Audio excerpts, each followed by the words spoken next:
अस्सलाम वालेकुम, कैसे हैं? उम्मीद है आप बिल्कुल ठीक होंगे। आज जो वीडियो हम देखने जा रहे हैं उसमें मुफ्ती साहब, एक यूट्यूबर है असद दूर, उसने लब्बैक के बारे में और कादियानियों की हिमायत में कुछ अल्फाज कहे। मुफ्ती साहब उसको समझा रहे हैं, आइए वीडियो देखते हैं।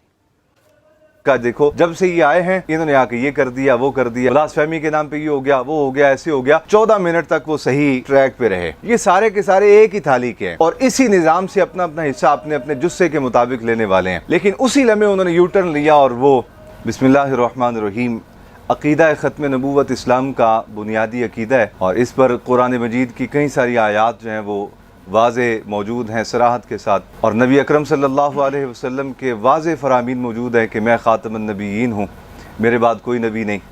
कहीं इरशाद फरमाया कि मुझसे पहले जो अम्बिया जलवागर होते रहे उनकी मिसाल गोया उस महल की तरह है कि जिस महल को तामीर किया गया आलीशान और उसमें एक ईंट छोड़ दी गई। तो फरमाया, देखने वाला कहता है कि ये महल तो बड़ा शानदार है लेकिन इसमें एक ईंट की जगह खाली है। फरमाया, मैं वो आखिरी नबी हूँ जिसकी बेसत के बाद वो नबूवत का महल मुकम्मल हो गया।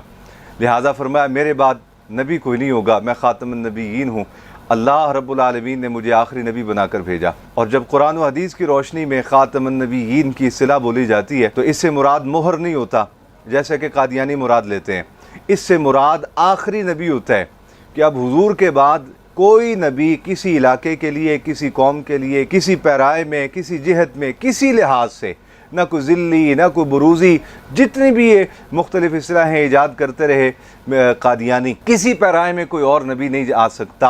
हुजूर ख़ातमुन नबीयीन हैं, हुजूर आखिरी नबी हैं। और हुजूर ने इरशाद फरमाया, मुझे जो बकिया अम्बिया पर फजीलत है उनमें से एक फजीलत ये भी है कि अल्लाह रब्बुल आलमीन ने मुझे सबसे आखिर में मबूस फरमाया है और क़यामत वाले दिन सबसे पहले मैं अपनी कब्र से बाहर तशरीफ़ लाऊंगा। तो फरमाया, मेरी ये फजीलत है कि मैं ख़ातमुन नबीयीन हूँ, आखिरी नबी हूँ। तो मेरे अज़ीज़ान गिरामी, आज मैं ये मुख्तसर सी तमहीदी गुफ्तगू इसलिए अर्ज़ कर रहा हूँ कि गुज़िश्ता रोज़ हमारे पाकिस्तान के एक यूट्यूबर हैं, गालिबन असद अली तूर नाम है उनका, उन्होंने एक व्लॉग बनाया और उस व्लॉग का उन्वान उन्होंने रखा कि PTI पर पाबंदी की कोशिशें जारी या PTI पर पाबंदी की साजिशें तैयार। को इस उन्वान से उन्होंने एक व्लॉग तैयार किया।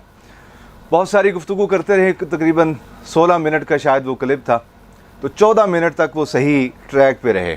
ये जो 14 मिनट का मैंने जिक्र किया है कि सही ट्रैक पे रहे, इससे मुराद ये है कि एक ही थाली के चट्टे हैं सारे, चाहे वो रायविंड वाले हों, चाहे वो बनी गाला वाले हों, चाहे वो लाड़काना वाले हों, चाहे वो कोई इस्लामाबाद और पिंडी वाले हों, ये सारे के सारे एक ही थाली के हैं, एक ही निज़ाम के बेनिफिशरी हैं और इसी निज़ाम से अपना अपना हिस्सा अपने अपने जुस्से के मुताबिक लेने वाले हैं।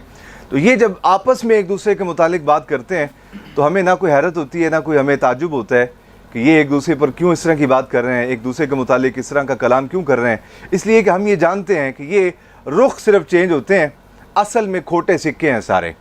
तो जब आपस में कलाम करते हैं तो हमें कोई गिला नहीं होता, कोई शिकवा नहीं होता, हम इनकी गुफ्तगू बाज़ औक़ात तफरीह के लिए सुन भी लेते हैं। लेकिन गुज़िश्ता रोज़ जो इन्होंने व्लॉग तैयार किया उसमें 14 मिनट के बाद ये यकदम इन्होंने अपना ट्रैक बदला। इब्तिदा में तो ये कह रहे थे कि खान साहब पे पाबंदी नहीं लगनी चाहिए। उसकी वजह इन्होंने ये बयान की कि अगर खान साहब पे पाबंदी लगेगी तो फिर ज़ाहिर है कि कल को किसी और की बारी भी आएगी, फिर किसी और की बारी आएगी। तो बिलावल भुट्टो साहब ने ये कहा और मियाँ साहब ने ये कहा, इस पर उन्होंने बड़ा मुफस्सल कलाम किया।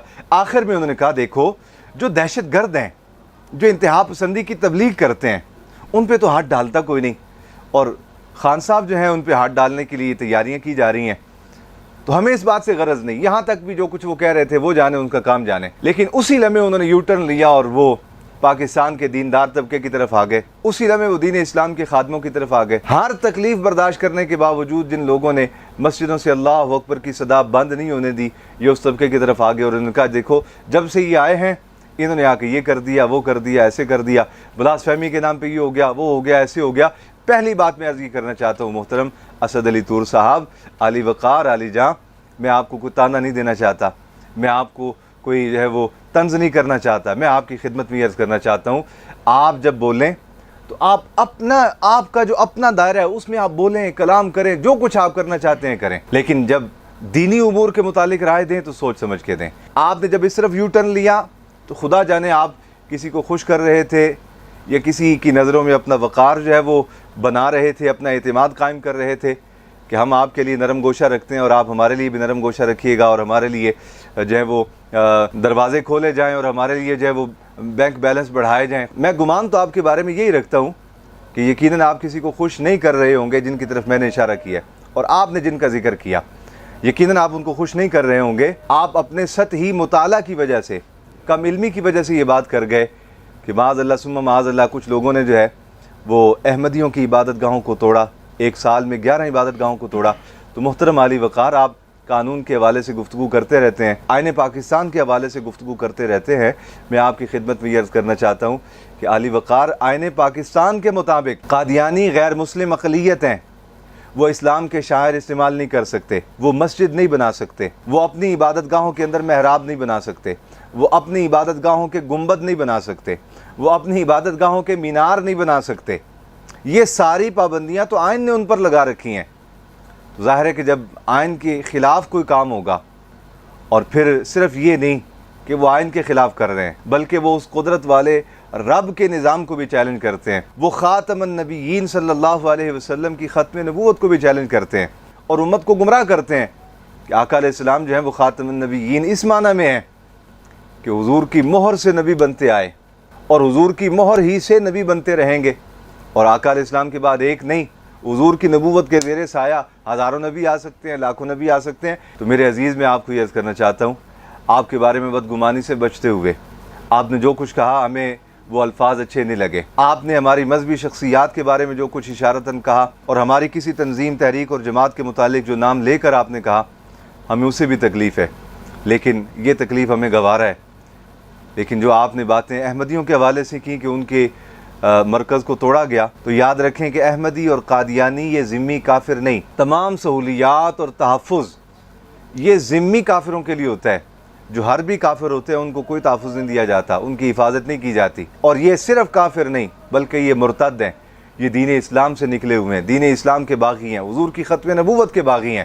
محترم اسد علی طور صاحب، میں آپ سے امید رکھتا ہوں کہ آئندہ آپ اپنی گفتگو میں کلام کرتے ہوئے تھوڑی احتیاط برتیں گے اور آپ اپنے پروگرام کو سینسر کر کے چلائیں گے، تاکہ اس طرح کی کوئی غلط فہمی کسی مسلمان کے دل میں آپ کے متعلق پیدا نہ ہو۔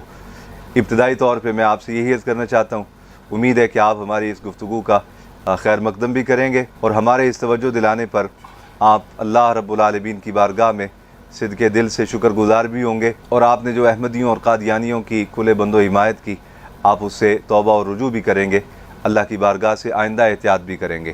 اللہ رب العالمین آپ کو سلامت رکھے۔ السلام علیکم ورحمۃ اللہ وبرکاتہ۔ صاحب نے بہت ہی پیارے انداز میں اصلاح کی، اگر وہ اپنی اصلاح کرنا چاہتا تو اس سے پیارا انداز کوئی ہو نہیں سکتا۔